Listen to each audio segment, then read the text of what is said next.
select the text panel, go to the Captions tab, and then select Create Captions from Transcript.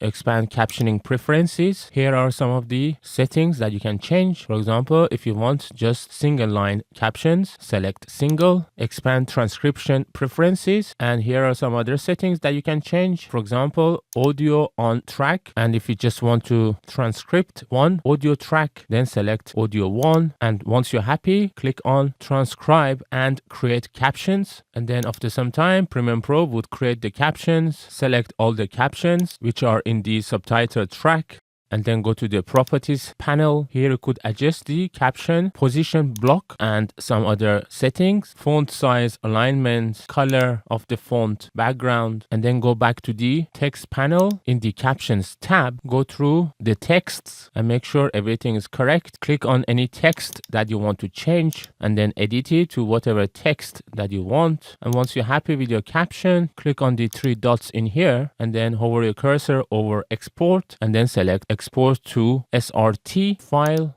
and then save it to any folder you want. You could then use this file to upload the subtitle to YouTube or Facebook or any other platform.